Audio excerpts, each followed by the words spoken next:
Good morning students. आज हम लोग केमिस्ट्री का 10th की केमिस्ट्री का chapter 2 acid base and salt का सेकंड लेक्चर पढ़ेंगे। ओके, हमने इसके पहले वाले लेक्चर में आपको एसिड बेस एंड साल्ट के बारे में बताया था। साथ में हम लोगों ने इंडिकेटर्स के बारे में डिस्कस किया था, जिसमें हम लोगों ने देखा था कि इंडिकेटर्स आपके केमिकल और नेचुरल इंडिकेटर्स के बारे में डिस्कस कर लिया था। फिनोक्सिलिन, मेथिल ऑरेंज और टर्मरिक वगैरह और लिटमस पेपर के बारे में डिस्कस कर लिया था। आज हम लोग देखेंगे कि हमारे पास जो यूनिवर्सल इंडिकेटर होता है और पीएच पेपर होता है, उसके थ्रू हम लोग कैसे एसिड बेस को आइडेंटिफाई करते हैं। ठीक है, तो आज का टॉपिक है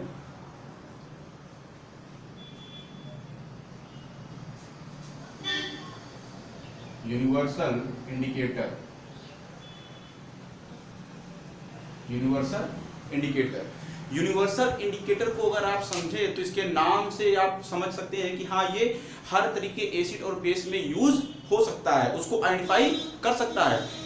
इसकी एक स्पेसिफिक प्रॉपर्टी होती है जिसके थ्रू ये जैसे ही किसी भी एसिड और बेस में जाएगा तो उसके स्ट्रेंथ के हिसाब से ये डिफरेंट कलर को शो करता है। ये डिफरेंट कलर को शो करता है। फॉर एग्जाम्पल, जैसे इसी के साथ हम पीएच पेपर को भी डिस्कस कर लेते हैं कि पीएच पेपर भी इसी पर बेस्ड होता है, उसमें भी आपका डिफरेंट कलर शो होता है। फॉर एग्जाम्पल, जैसे अगर आपकी किसी की भी स्ट्रेंथ अगर आपकी एसिड की बहुत ज्यादा है, स्ट्रेंथ अगर एसिड की बहुत ज्यादा है तो आपका रेड कलर दे देगा। अगर मान लीजिए आपने इसके एक एसिड में ड्रॉप डाला, रेड कलर दे दिया, इसका मतलब वो काफी स्ट्रेंथफुल एसिड है, स्ट्रॉन्ग एसिड है। और उसी तरह अगर आपने इसको एक ड्रॉप डाला और कलर आ गया ग्रीन, इसका मतलब ना तो वो एसिड है ना ही बेस है, वो क्या है, न्यूट्रल है। अगर मान लीजिए आपने इसको डाला और कलर आ गया violet,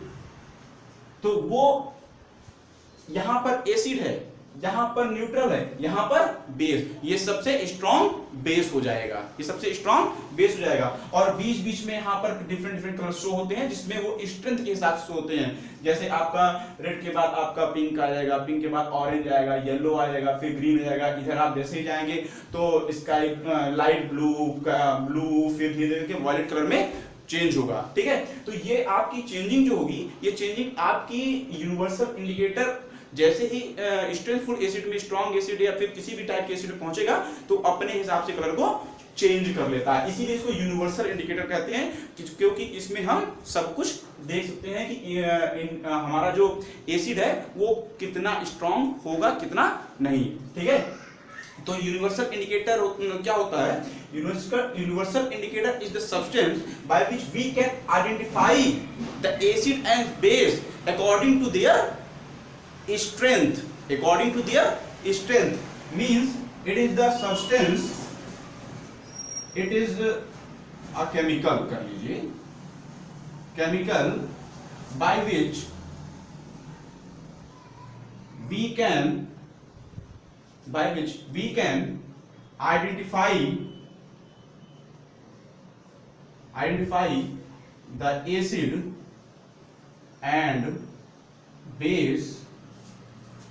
and base according to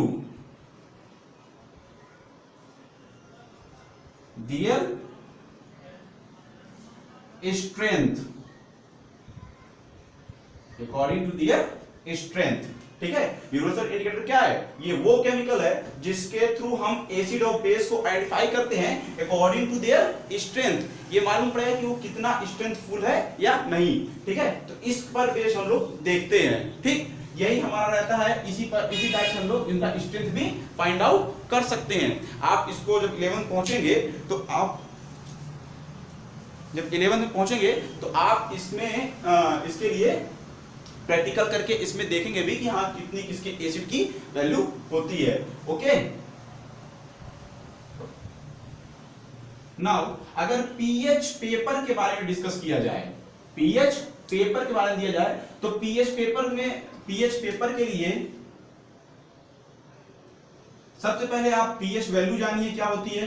pH value, ठीक है, पीएच वैल्यू किसी भी एसिड की पीएच वैल्यू, ठीक है, pH equals to simply pH this is equals to pH value equals to minus log H plus ion, ठीक है, minus log H plus ion.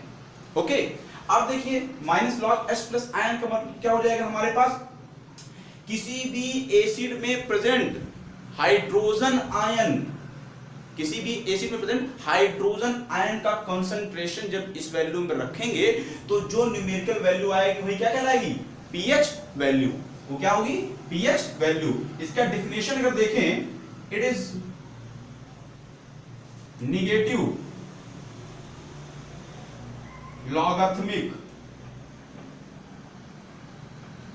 logarithmic value of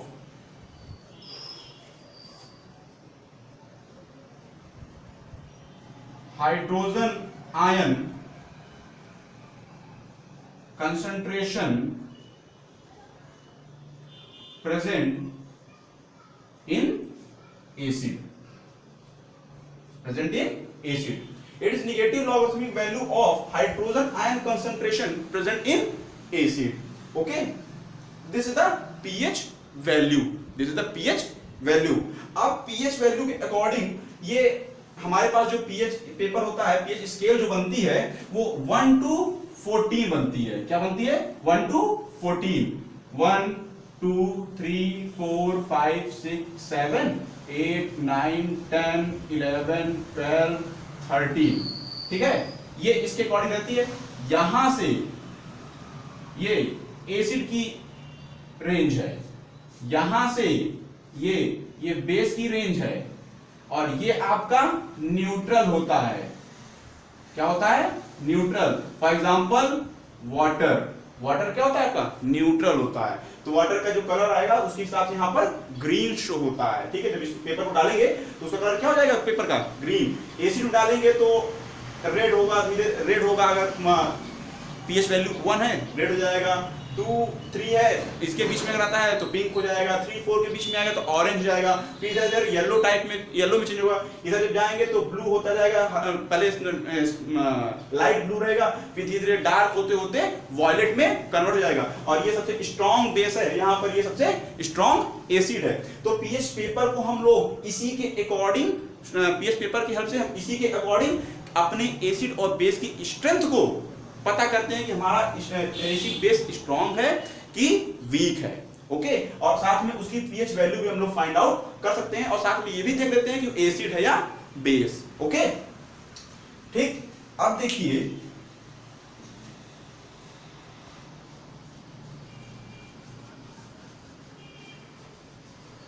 हमारे पास जो acid provided है, तो हम लोग एसिड में ऐसा क्या होता है जो सभी एसिड में प्रेजेंट हो। एसिड में ऐसा क्या है जो सभी एसिड में प्रेजेंट हो।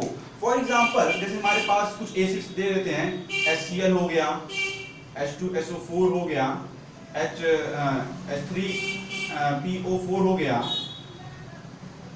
H3PO2 हो गया, 3 हो गया, H3PO2 हो गया, ठीक है। ये एसिड्स हमारे पास हो गए, ये इस टाइप के एसिड हमारे पास हो गए हैं।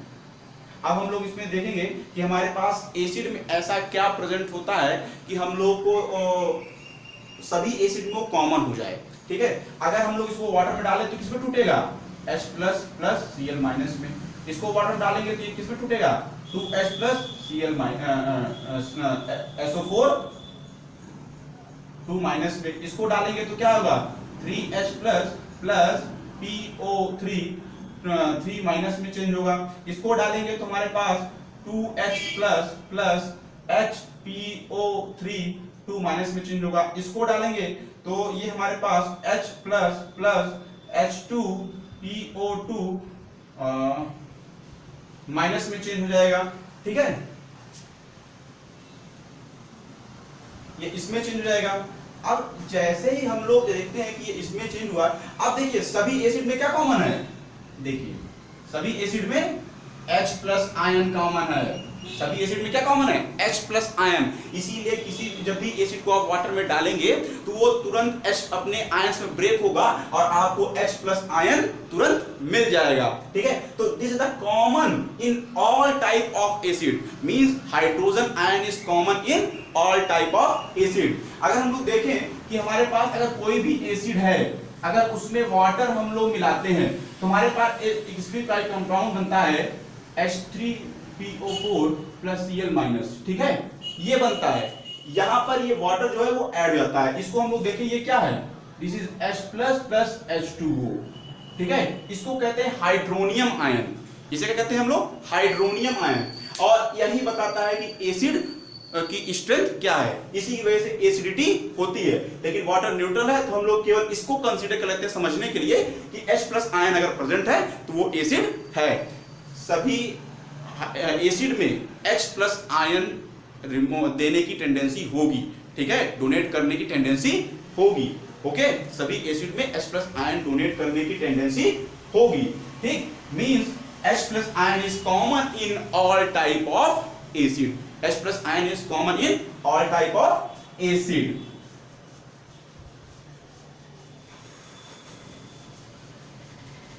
All type of acid. ठीक है,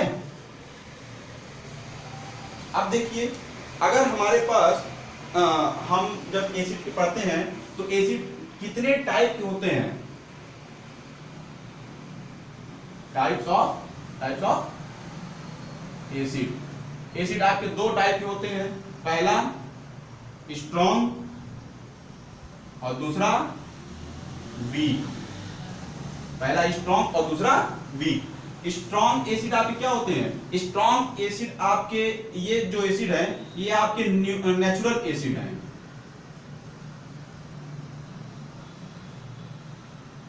ठीक है, ये आपके क्या है? Natural acid. नेचुरल एसिड कहने का मतलब है जो आपके नॉर्मली मिल जाते हैं। और दूसरा, ये एसिड आपके इनऑर्गेनिक एसिड भी कहलाते हैं। क्या कहलाते हैं? Inorganic acid. ठीक है, ये एसिड आपका वीक एसिड जो होते हैं ये ऑर्गेनिक एसिड कहलाते हैं। ऑर्गेनिक एसिड ये आपके फल, फ्रूट्स में, वेजिटेबल्स में, इन सब में मिलते हैं, जिसको हम लोग, जो हमारे लिए यूजफुल होते हैं, जिसको हम लोग खाते हैं। फॉर एग्जांपल जैसे नींबू में सिट्रिक एसिड, दही में लैक्टिक एसिड, ठीक है, स्कॉर्बिक एसिड, ये सब एसिड इसमें आते हैं। ये हमारे लिए यूजफुल होते हैं, इनको हम लोग खा पी सकते हैं। लेकिन यहाँ पर जो होते हैं वो क्या होंगे? HCl हो गया, H2SO4 हो गया, ठीक है, H2SO4 हो गया, H2SO5 हो गया, ये सब एसिड क्या है? They are strong in nature. जितने भी नेचुरल एसिड या इनऑर्गेनिक एसिड होते हैं सबके सब स्ट्रॉन्ग इन नेचर होते हैं। और वीक एसिड में आपके क्या होते हैं? Citric acid, lactic acid, ascorbic acid, formic acid, ये सब क्या एसिड है? ये सब आपके वीक एसिड है, जो आप इसको आसानी से मतलब टेस्ट भी कर सकते हो। इसी के बेसिस में आपने बताया था कि एसिड सॉर इन टेस्ट होता है, ठीक है, इन्हीं के बेसिस में। तो यहाँ पर आपके आ जाते हैं citric acid, lactic acid, ascorbic acid, these are the example of weak acids. ठीक है, ये आपका फ्रूट्स वगैरह में मिलते हैं, फ्रूट्स वगैरह या वेजिटेबल्स वगैरह में मिलते हैं। ओके, तो ये दो टाइप के एसिड्स आपके होते हैं। ठीक, नाउ अगर हमारे पास जो ये नेचुरल एसिड या इनऑर्गेनिक एसिड है ये हमारे लैब वगैरह में यूज होते हैं और स्ट्रॉन्ग इन नेचर होते हैं, तो क्या इनको हम डायरेक्टली यूज कर सकते हैं? जरूरी तो है नहीं कि हमारा स्ट्रॉन्ग वाला ही पोर्शन ज्यादा यूज हो। मतलब स्ट्रॉन्ग एसिड अगर है तो हम लोग उसको उतनी स्ट्रेंथ में यूज करें, तो हम लोग उसको क्या करते हैं कि उसकी स्ट्रेंथ को थोड़ा सा मिनिमाइज कर लेते हैं, कह सकते हैं कि थोड़ा सा उसकी स्ट्रेंथ को डाउन कर देते हैं। ठीक है, तो उसकी स्ट्रेंथ को डाउन कर we can change the concentration of acid, we can change the concentration of acid. Okay, तो हमारे पास यहां पर टॉपिक आता है डाइल्यूशन। ठीक है, किसी भी एसिड का डाइल्यूशन आप हरदम वाटर मिला के करते हैं, वाटर के साथ करते हैं। एसिड में अगर मान लीजिए आपका 100% प्योर एसिड है, वो इतना स्ट्रेंथफुल होगा कि आप अगर उसमें अपनी उंगली डाल देंगे तो आपकी उंगली पूरी गल गई। ठीक है, तो उसको हम लोग डायरेक्टली यूज नहीं करते, बहुत एसिड की जरूरत नहीं है, उतने स्ट्रॉन्ग एसिड की जरूरत नहीं है, तब हम क्या करेंगे, उसकी स्ट्रेंथ को हम लोग थोड़ा डाउन कर देंगे। उसकी स्ट्रेंथ को क्या करेंगे? थोड़ा डाउन, उसके एसिड के परसेंटेज को थोड़ा सा पानी ऐड जितने स्ट्रेंथ की जरूरत है उतना ही स्ट्रेंथ हमें मिल जाएगा। तो हमारे पास डाइल्यूशन के दो प्रोसेस हैं, डाइल्यूशन के दो प्रोसेस हैं। इफ सेकेंड है